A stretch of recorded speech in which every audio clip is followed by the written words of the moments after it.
Welcome to Mufti Muhammad Nadeem Hussaini official YouTube channel. Mufti صاحب کے channel کو سبسکرائب کریں تاکہ ہر آنے والی ویڈیو سے باخبر رہیں۔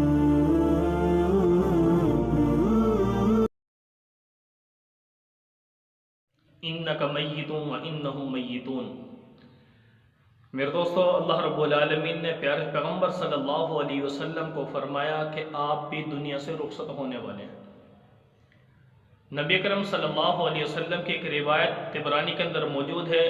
پیارے پیغمبر صلی اللہ علیہ وسلم فرمایا کہ جب سورہ نصر نازل ہوئی، اذا جاء نصر اللہ والفتح، تو پیارے پیغمبر صلی اللہ علیہ وسلم نے جبریل امین علیہ السلام سے فرمایا کہ اے جبریل، مجھے اس صورت میں میری دنیا سے رخصت ہونے کی اطلاع دے دی گئی ہے۔ تو نبی اکرم صلی اللہ علیہ وسلم سے اس وقت جبریل امین عرض کرنے لگے، وَلَلْآخِرَةُ خَيْرٌ لَكَ مِنَ الْأُولَىٰ، آخرت بہتر ہے دنیا کی زندگی سے۔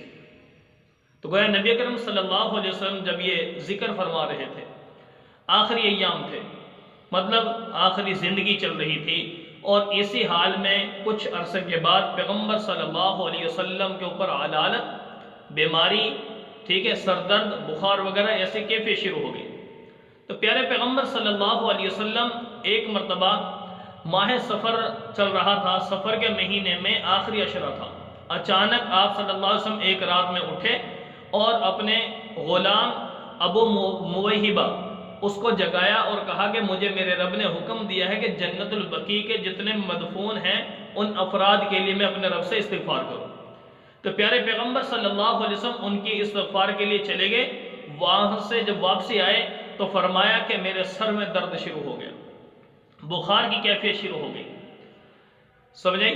تو نبی اکرم صلی اللہ علیہ وسلم فرمانے لگے، بلکہ جب نبی علیہ السلام تشریف لائے، ایک روایت میں آتا ہے تو حضرت عائشہ رضی اللہ تعالیٰ عنہ فرماتی ہیں اپنے سر کے بارے میں، وَارَأْسَاهُ، کیا مطلب کہ ہائے میرا سر، ہائے میرا سر، یعنی میرے سر میں درد ہو رہا ہے۔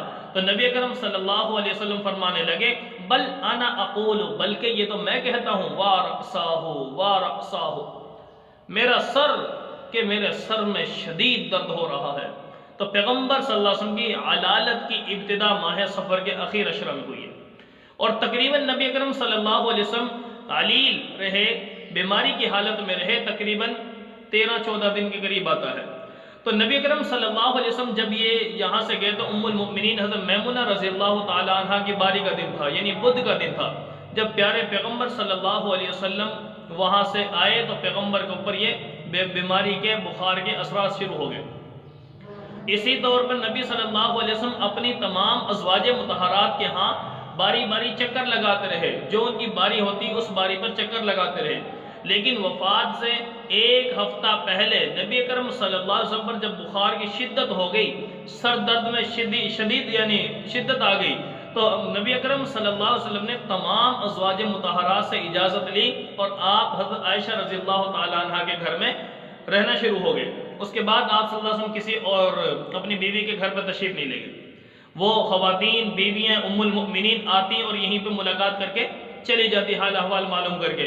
تو نبی اکرم صلی اللہ علیہ وسلم پر جب مرض کی شدت بڑھی تو آپ صلی اللہ علیہ وسلم دوشنبہ کے روز حضرت عائشہ رضی اللہ تعالی عنہ کے حجرہ شریف میں ہی، حجرہ مبارک میں ہی دنیا سے رخصت ہو گئے۔ تو یہ سوموار کا دن تھا، پیر کا دن۔ تو میرے دوستو، نبی اکرم صلی اللہ علیہ وسلم پر اتنی شدت بخار کی، آپ نے فرمایا مجھ پر 7 کنوؤں کا پانی جمع کر کے گویا میرے اوپر ڈالا جائے۔ اتنا زیادہ شدید بخار، سر درد، ایسی تکلیف۔ میرے دوستو، نبی اکرم صلی اللہ علیہ وسلم نے اس دوران بھی اپنی امت کو نمازیں پڑھائی ہیں، لیکن آخری غالباً جمعرات کی مغرب کی نماز پیغمبر کی آخری نماز تھی جو پیغمبر نے جماعت سے پڑھائی ہے، لیکن نبی اکرم صلی اللہ علیہ وسلم نے اس کے بعد جماعت مستقل نہیں کروائی۔ نبی اکرم صلی اللہ علیہ وسلم نے پھر اپنے خلیفہ، اپنے نائب حضرت ابو بکر صدیق رضی اللہ تعالیٰ عنہ کے لیے پیغام دے دیا، حکم دے دیا کہ جب جمعرات کے دن مغرب کی نماز پڑھائی، عشاء کی نماز کا وقت آ گیا، تو پیارے پیغمبر صلی اللہ علیہ وسلم کے اندر اتنی طاقت اور ہمت نہ رہی کہ مسجد میں جا کر نماز پڑھ سکے۔ آپ نے حکم دیا، مرو ابا بکر فلیصلی بالناس، جاؤ میری طرف سے ابو بکر کو حکم دے دو کہ وہ امامت کروائے۔ تو تو گویا پیارے پیغمبر نے اپنی زندگی میں ابو بکر صدیق رضی اللہ عنہ کو مصلی کا نائب بنا دیا، مصلی پر گویا کھڑا کر دیا۔ تو میرے دوستو نبی کرم صلی اللہ علیہ وسلم نے دیکھیں اتنی زیادہ تکلیف میں، پریشانی میں آخری ایام گزارے ہیں، تو پیارے پیغمبر صلی اللہ علیہ وسلم کا یہ ذکر بھی تو ہونا چاہیے۔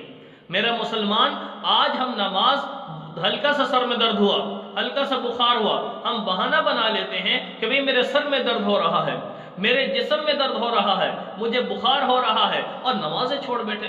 تو پیارے پیغمبر نے تب بھی نماز نہیں چھوڑی۔ اسی دوران پیارے پیغمبر صلی اللہ علیہ وسلم ایک مرتبہ حضرت عباس اور حضرت علی رضی اللہ تعالیٰ عنہ کے کندھوں پر سہارا لے کر مسجد کے اندر تشریف لے گئے۔ یہاں تک بھی آتا ہے، عائشہ رضی اللہ عنہ فرماتی ہیں کہ پیارے پیغمبر جب باہر نکلے تو قدم کے اندر اتنی طاقت نہیں تھی کہ ایسے چل سکے، پاؤں اٹھا کر آگے رکھ سکے، لیکن میرے محبوب کے پاؤں اس وقت گھسٹتے ہوئے جا رہے تھے، لکیریں گویا نظر آ رہی تھی لگتی ہوئی۔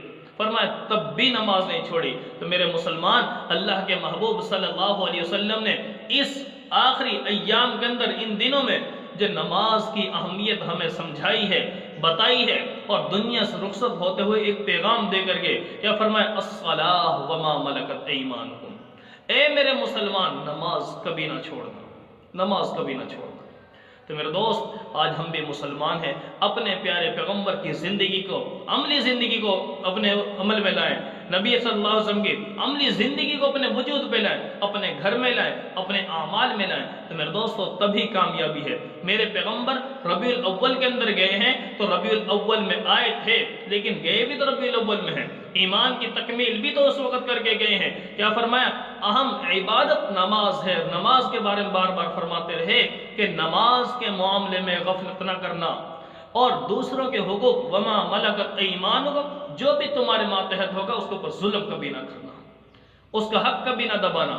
آج میرا مسلمان ان چیزوں میں غفلت میں ڈوبا ہوا ہے۔ میرے مسلمان، آؤ اپنے پیغمبر کی سنتوں بھری زندگی کو اپنانے کا عزم کریں۔